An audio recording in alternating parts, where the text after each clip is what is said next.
First-person dungeon crawlers never died, if you ask the right person. While mainstream RPGs chased open worlds and cinematic cutscenes, a quiet resurgence happened in the shadows. Developers rediscovered what made grid-based exploration, tactical combat, and labyrinthine level design special. These 11 games prove the genre is alive, evolving, and better than ever.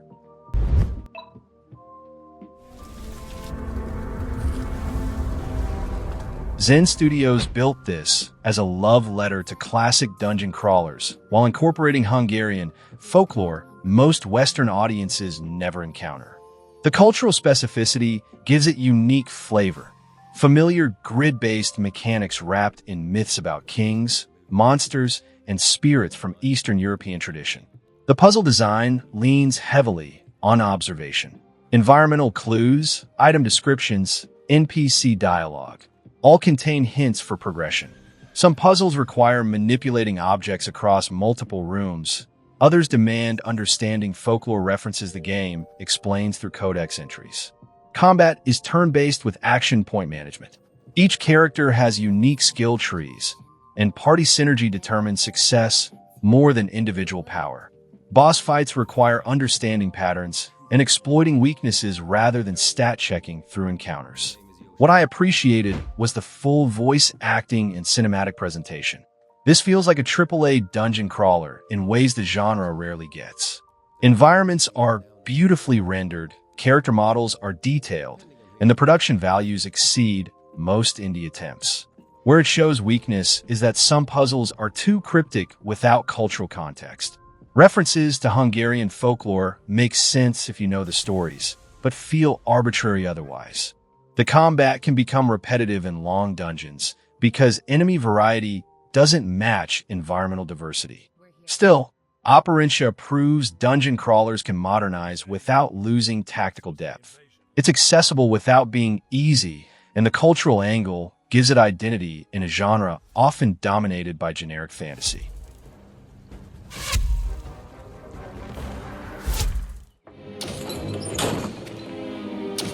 The 1981 original defined dungeon crawling. This 2024 remake preserves the brutal difficulty and grid-based exploration while modernizing visuals and adding quality-of-life features that don't compromise the core challenge. Character creation still matters enormously. Rolling stats until you get viable combinations, choosing classes that define party composition, understanding that poor choices will brick your run hours later, all intact. Permadeath is optional now, but the intended experience keeps it enabled because losing max-level characters to random critical hits is part of the design philosophy. The dungeon remains a death trap. Dark floors require light sources or you're fighting blind. Anti-magic zones disable spellcasters and teleport mazes disorient you completely. The game expects you to map manually or memorize layouts because getting lost is a genuine threat. Combat is turn-based party management where every decision matters. Positioning and formation affects who gets hit. Spell choices can win or lose encounters instantly, and fleeing is often the smartest option.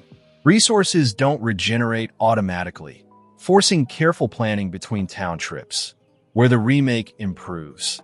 The visual presentation makes navigating clearer without removing challenge. The modern UI doesn't hold your hand, but it does reduce the frustration of managing 6 characters with archaic controls. This isn't for everyone. It's deliberately old school in ways that will frustrate modern players.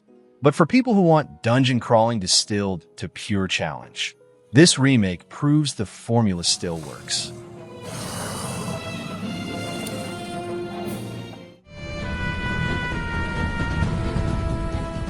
Experience Inc. built this as a hardcore dungeon crawler set in an alternate 1979 Tokyo, where corporations exploit the Yomi underworld for resources. You're expendable labor, undernauts sent into dangerous depths to extract valuable materials while trying not to die. The atmosphere is oppressively dark, literal darkness requiring light sources, but also thematic darkness exploring corporate exploitation and expendable workers. The writing doesn't pull punches about treating people as resources, and that bleakness permeates everything. Combat is turn-based party management with extensive customization. Job classes, skill trees, equipment builds, all layering into tactical decisions during encounters. Enemies hit hard, and poor preparation means death or costly resource expenditure recovery. The dungeon design uses environmental hazards aggressively. Poison zones, trap floors, areas that drain resources just by existing in them. Exploration requires managing party health, supplies, and morale simultaneously. Pushing too deep without preparation guarantees disaster. It shows depth in the interconnected dungeon structure.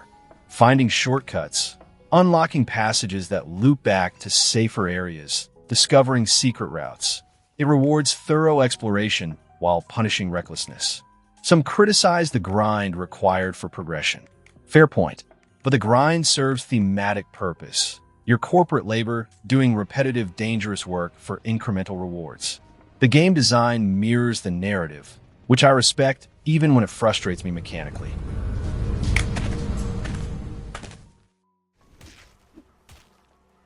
Almost Human took everything that worked in the first Grimrock and built something bigger, stranger, and far more ambitious.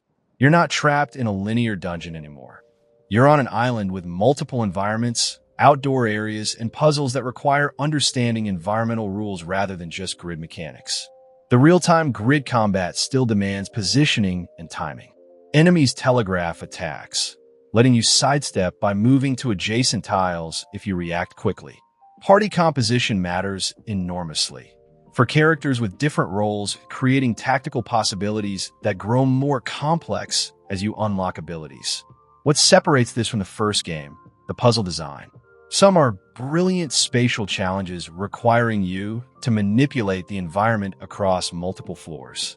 Others involve cryptic clues hidden in item descriptions or environmental details. I've spent hours on single puzzles because solutions required lateral thinking I wasn't prepared for. The outdoor sections add atmosphere the first game lacked. Exploring beaches at night, navigating forests where visibility drops to almost nothing, climbing mountains while managing party health.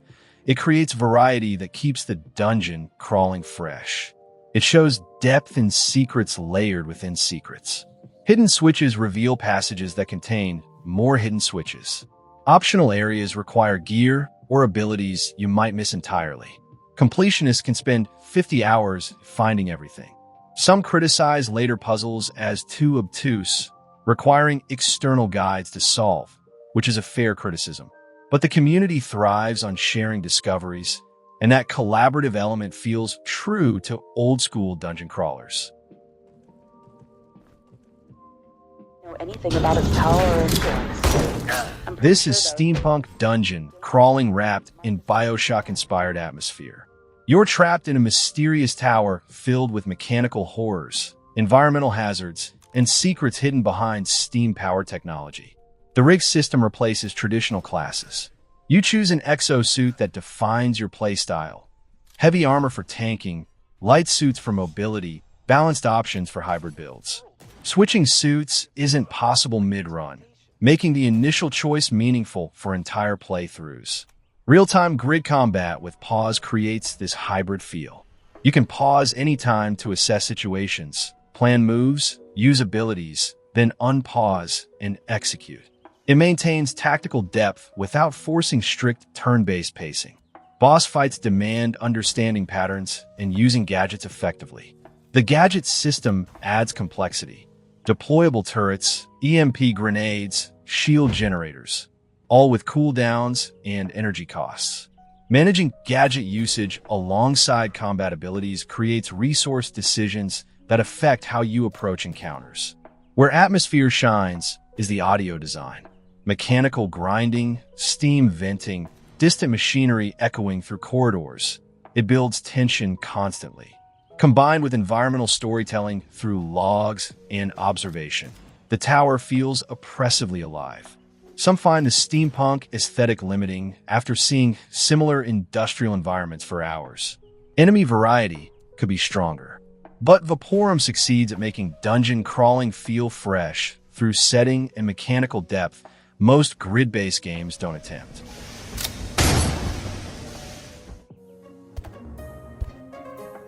This mobile-first dungeon crawler proves smartphones can handle deep RPG systems.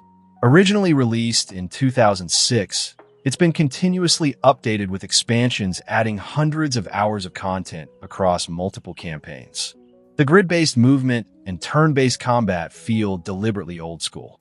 No concessions to mobile gaming trends, just traditional dungeon crawling adapted to touchscreen controls that work surprisingly well. You can sink dozens of hours into a single expansion without touching the main quest. What impresses me is the variety across expansions. Each campaign has unique settings, mechanics, and challenges. Some emphasize puzzle solving, others focus on combat encounters. A few introduce new systems entirely. The modular design means you can play what interests you without feeling forced through content you don't enjoy. Character building offers class flexibility and skill trees that encourage experimentation. Respecking is possible, so mistakes don't brick runs permanently. The difficulty scales reasonably, though some expansion packs spike harder than others. It shows age as the graphics are dated even by mobile standards, and the UI can feel cluttered on smaller screens. But the mechanical depth compensates for visual limitations. This is substance over style executed well. The continuous development keeps content flowing. New expansions release regularly, meaning players always have something fresh to explore. For mobile dungeon crawling, nothing matches the sheer volume and quality the quest delivers.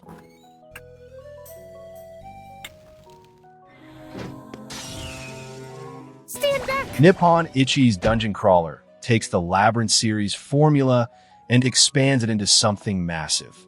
You're managing an entire brigade of puppet soldiers exploring cursed labyrinths while uncovering mysteries about the mansion above. The brigade system is where complexity explodes. You're not controlling one party. You're commanding multiple units called covens, each containing up to 3 puppets. Managing formations, skill combinations, and tactical positioning across this many characters creates strategic depth that grows overwhelming before it becomes rewarding. Combat is turn-based with aggressive encounter rates. Random battles happen frequently enough that managing resources becomes constant work. Boss fights demand understanding mechanics because they'll destroy unprepared parties regardless of level. What makes this special is the sheer amount of content. The main story can take 80+ hours, and post-game content doubles that. Multiple endings, extensive character customization, and optional superbosses ensure completionists will spend hundreds of hours here. The anime aesthetic and lighthearted character interactions contrast sharply with dark dungeon themes. That tonal dissonance works for some players and alienates others. I found it refreshing after hours of grimdark crawlers, but mileage varies. It demands patience, as the tutorials are extensive and the systems take time to understand fully. Early hours feel like drinking from a fire hose of mechanics. But once everything clicks, few dungeon crawlers offer this much tactical flexibility.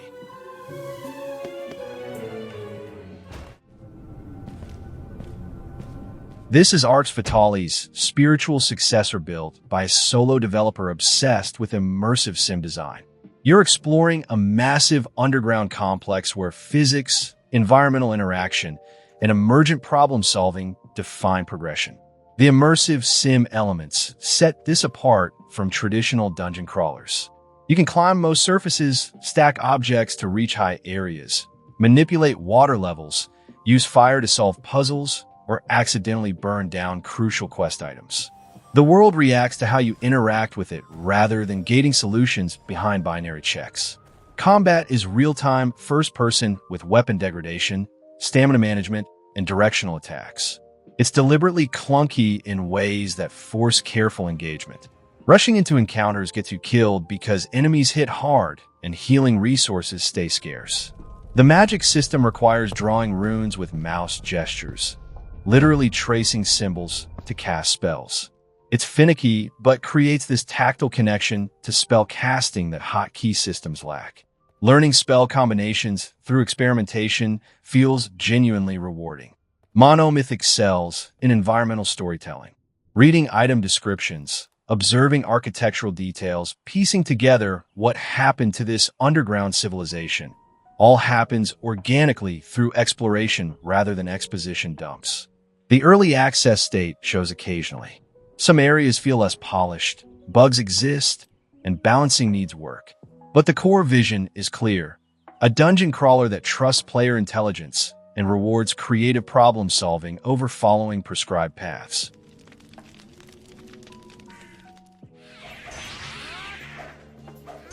This dungeon crawler modernized wizardry for a new generation while keeping the brutal difficulty and deep character customization that define the series. It's more accessible than classic wizardry, but still demands respect for its systems. Character creation uses the traditional stat rolling and class selection that can take hours if you want optimal builds. Race and class combinations affect what's possible, and poor choices will haunt you throughout the campaign. Permadeath is optional, but encouraged for the intended experience. The dungeon crawling is methodical and dangerous. Traps, dark floors requiring light, teleporter puzzles that disorient. All classic wizardry staples executed with modern quality of life improvements. You still map mentally or take notes, but the interface doesn't actively fight you like original wizardry did. Combat is party-based, turn-based tactics, where formation, spell selection, and resource management determine survival. Boss encounters require understanding mechanics rather than level grinding, though grinding is necessary for progression at certain points. I appreciated that the visual upgrade makes exploration clearer without removing challenge. Enemy designs are distinct, dungeon environments vary enough to stay interesting, and the encounter pacing avoids excessive random battles. Where it maintains tradition is that the difficulty doesn't apologize. You will lose characters, make mistakes that cost hours, and face encounters that seem unfair until you understand the systems. It's wizardry modernized, not dumbed down.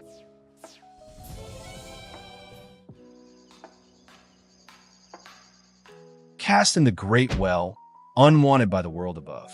That's your introduction to Lunacid, and it sets the tone perfectly. Oppressive, mysterious, and utterly committed to recreating From Software's King's Field legacy while adding modern sensibility. What makes this special is how it captures atmosphere over everything else. The Dungeon Synth soundtrack, the PS1 era visuals with optional filters, the way darkness feels genuinely threatening. It all builds this sense of exploring somewhere forbidden. You're not meant to be here, and the game constantly reminds you through environmental storytelling and dread that lingers in every corridor. The exploration focus surprised me. Only 2 boss fights are actually required, meaning you can skip most combat if you're clever. Over 75 weapons and 37 spells exist, not just for fighting, but for solving environmental puzzles. Summoning coffins to stack as makeshift platforms, using movement spells to reach impossible ledges. The game rewards creative thinking over combat prowess. Combat itself is deliberately old school. Backstep, block, target body parts, exploit elemental weaknesses. It's clunky compared to modern standards, which some hate and others embrace as authentic to the era it's honoring. Boss fights expose the simplicity, but standard encounters feel intentionally slow and methodical. Where Lunacid succeeds is treating exploration as the reward. Finding new areas feels triumphant because the game is obtuse about direction.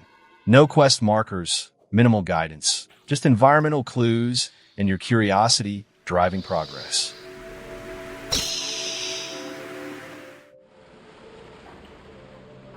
This isn't a traditional grid-based crawler. It's an open-world first-person RPG with dungeon crawling DNA, floating islands, cosmic horror undertones, and a world that feels unstable in ways that mirror the game's themes of reality breaking down. The exploration freedom is what hooks you. You can go almost anywhere immediately if you're clever about movement abilities and willing to risk consequences. Secret areas hide everywhere, some requiring specific quest knowledge to access, others just rewarding curiosity. Combat is intentionally rough. Enemies are dangerous early on, resources stay scarce, and progression feels earned rather than guaranteed. It's not trying to be Souls difficult, but it refuses to coddle you either. Survival depends on preparation and smart engagement. What makes this feel like a dungeon crawler despite the open structure is how it handles space. Dungeons exist as self-contained challenges with environmental puzzles, branching paths, and rewards for thorough exploration. The overworld connects these spaces while maintaining that sense of discovery traditional crawlers create through maze design. The faction system adds reactivity. Choices affect how groups perceive you, opening or closing quest lines based on allegiances. Some players love this.